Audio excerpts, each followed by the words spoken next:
ওরে বাবা রে, এটা কি? চটঙ্কি তো ভয়ে দৌড় মারছে, আমি কি দৌড় মারবো? না, আমি তো সাহসী, আমি দৌড় মারবো কেন? এই, আমি কিন্তু তোরে ভয় পাই না।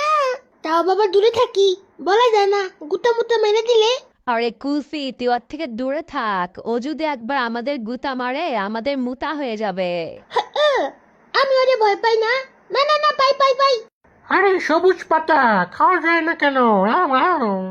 আরে বলদ, ও সরি ছাগল, ওইটা বিছনার চাদরের প্রিন্ট।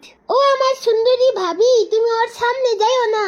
তোমার এত সুন্দর চেহারা রে গুতা মাইরা ফুটা করে দিবে। ওরে বাবা রে, কি বড় বড় সিং বানাইছে। না, এটার সাথে দুশ্মনী করা যাবে না। ওই ছাগল দেখ, আমি এমনি ফুচুক করে পড়া যাই। হি হি হি। এই দেখ, আমার ভাবিও পুচুক করে পড়া গেছে। হি হি হি। আমিও বিড়ালের পেটে পুচুক করে পাড়া দেই। দিমু নাকি পাড়া তোর পেটে? ও মা গো, না বাবা, দূরে গিয়ে বসি। এই ছাগলের ছাগলামি ঠিক নাই, কখন কি করে আল্লাহ জানে, তাই দূরে থাকাই ভালো। আর আমার বাপে দুদিন পর পর এক একটা জিনিস উঠায় আনে ঘরের মধ্যে, কি যে করে। কুলফি, কিছুদিন পরে আমাদের ঘর আর ঘর থাকবে না, চিড়িয়াখানা হয়ে যাবে।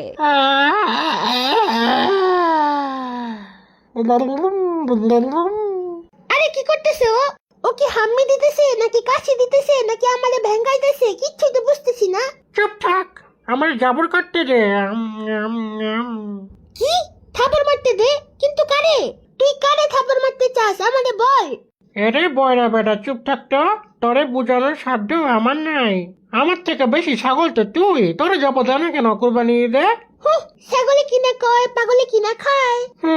একদম ঠিক। তোর মতো ছাগলই এমন উল্টাপাল্টা কথা কয়।